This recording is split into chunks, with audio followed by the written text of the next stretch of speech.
Welcome to a new Pytha tutorial in which we will look at Boolean operations. Pytha offers various powerful tools for combining parts in order to create new shapes. This makes it possible to model solids that have a significantly more complex geometry than their original objects. As soon as two or more parts penetrate each other, Boolean operations are useful. These include various tools. For example, you can use one tool to glue several parts together. Another can be used to drill holes into parts or form the intersection of parts. In all cases, a new geometry is created that no longer has any part overlaps. I would like to explain the commands using a simple example. First, I will draw a sphere at an arbitrary position.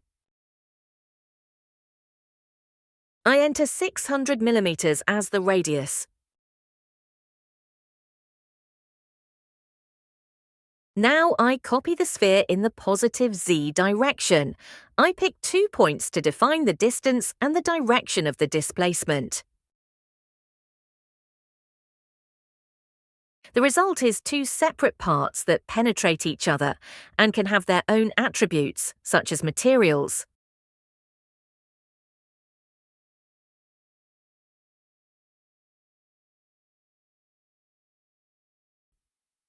If I deactivate the solid mode, then you can see that the upper sphere extends into the lower sphere. However, the two parts are not connected. They can be moved and edited separately at any time. Using Boolean operations, we can now combine the two parts to create a completely new shape from the two individual spheres. You can either activate the available functions in Tool Menu 1, or you can use the cheese icon above. The vertical menu now shows us all available Boolean operations, as well as some special functions for particular cases. Let us first look at the union command. As the name suggests, we can use this to combine several parts into a new overall part. As soon as I have activated the function, Pytha wants to know which parts are to be united. I select both spheres and confirm the selection as usual with the middle mouse button. The two spheres are immediately merged to form a new part. Although the solid mode is still deactivated and I can see into the parts, the overlapping area of the two spheres has disappeared. A joint seam has been created at the position where the two spheres originally penetrated. We can now edit this using the Fillet command in Part Tools 1 menu, for example, to create a smooth transition. This would not have been possible before with the two separate parts. Please do not confuse the Boolean union with the group command, which is also available in Pytha and can be found in the Attributes menu. Grouping is only a loose connection of individual parts, for example, to select them more quickly or to display them as a bundle in the parts list. With the Boolean union, on the other hand, the individual parts are firmly connected to each other, just as if you were gluing or welding two workpieces together in your workshop. I use the Undo button to undo the last steps so that I get the two individual spheres again, which penetrate each other. Now I activate the Intersection command in the vertical menu. This Boolean operation calculates the common volume of all selected parts, in other words, the overlapping area or the average, and creates a new part from this. As soon as I have activated the command, Pytha asks which parts are to be edited. I select both spheres again with a left click and then confirm the selection with the middle mouse button. The spheres disappear immediately and their intersection is displayed as a new part.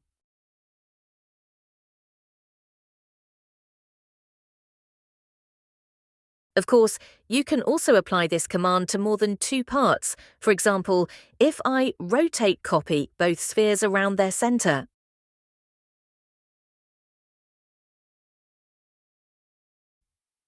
And apply the Intersection command again, this shape is created.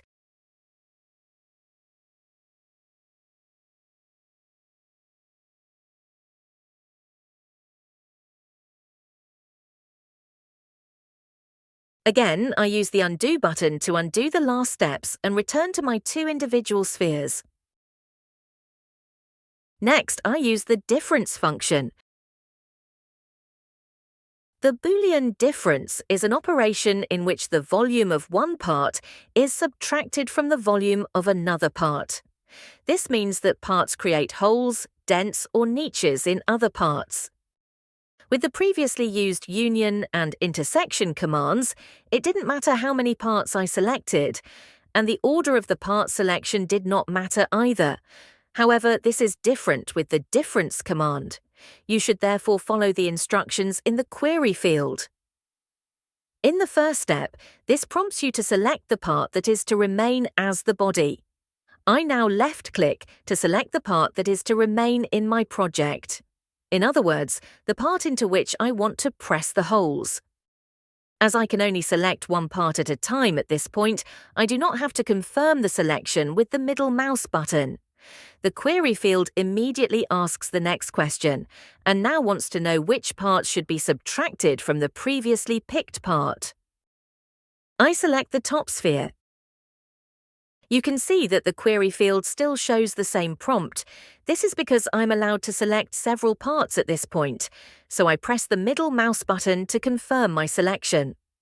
Pytha then calculates the resulting new part. You can see that the upper sphere has pressed a dent into the lower sphere. The volume of the upper sphere has therefore been subtracted from that of the lower sphere. Let me summarize once again. The Boolean difference is used to create holes in a part. In one work step, you can punch holes into only one part at a time. However, any number of parts can be subtracted from this part, the body. For example, any number of holes can be drilled into a panel in one work step. The order in which the parts are selected determines which part is to be processed and which parts form the holes. The last Boolean operation in the vertical menu is called template. This command uses a 2D face as a template. Just like in reality, the template pierces all selected parts.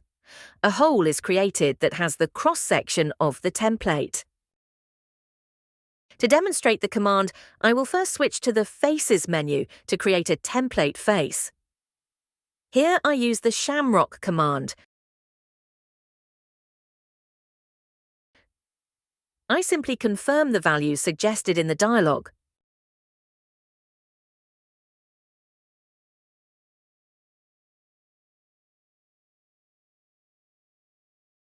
I use the cheese icon. I get to the menu of Boolean operations. There I activate the template command. As with the difference command, the order in which the elements are selected also plays a role here. I therefore pay attention to the questions in the query field again. First, I should select the parts that will remain in my scene, in other words, the parts into which the holes will be punched. In my case, this is the sphere. As I am allowed to select several parts, I have to use the middle mouse button to confirm the selection. In the next step, I am asked to select the face to be used as a template. As soon as I have selected my shamrock, the query field jumps to the next question. This is because you can only use one template per step. Pytha now asks me whether I would like to keep the part of my sphere that is inside the template face. In other words, the material that the template cuts out of the base part like a cookie cutter, or whether I want to keep the outer part. In other words, the sphere with a hole. I have to enter 0 for the first variant and 1 for the second. I enter 1 and press Enter.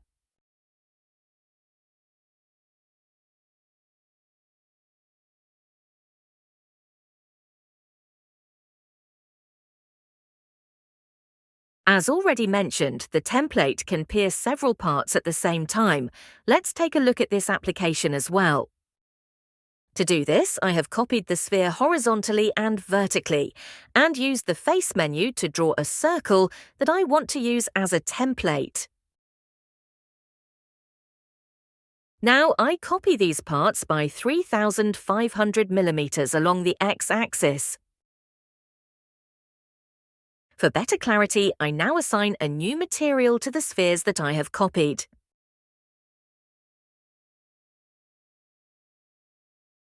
I activate the Template command again and select all blue spheres as remaining parts. I use the circle as a template.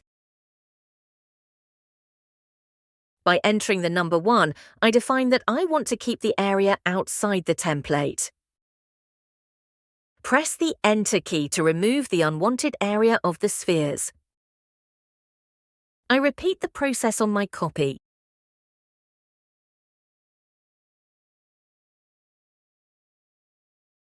This time, however, I enter a 0 to keep the inner area of the template. Again, the punch has removed the superfluous area of the spheres. I now move the new parts minus 3,500 millimeters along the x-axis, which is back to their original position. You can now see very clearly that the newly created parts fit together exactly, as they were created using the same template face.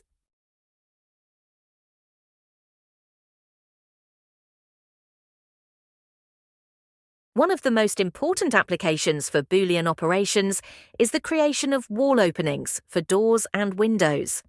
To do this, you model a part whose width and height correspond exactly to the required wall opening. We just call it our Boolean part.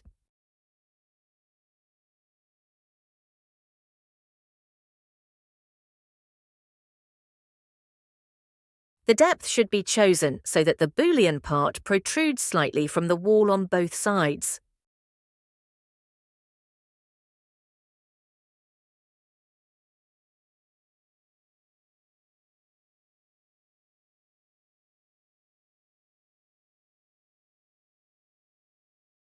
As shown above, use the difference command to remove the Boolean part from the wall.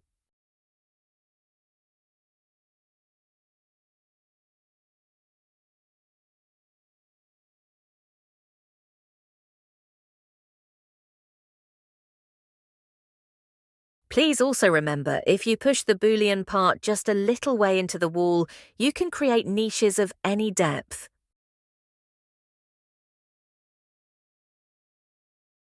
By the way, Pytha library elements as doors and windows already have a Boolean part to create the matching hole in the wall.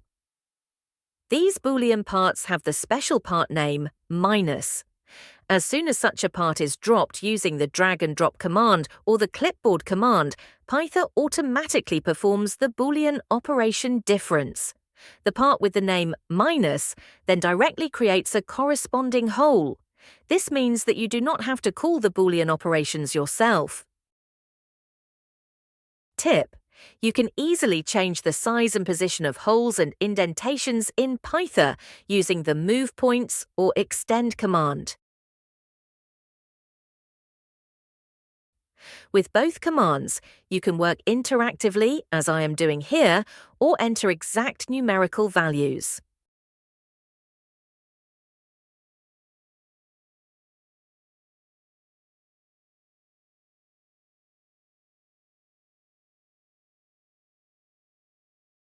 In our previous examples, we only applied the Boolean operations to 3D parts, but of course you can also use the commands to edit 2D faces.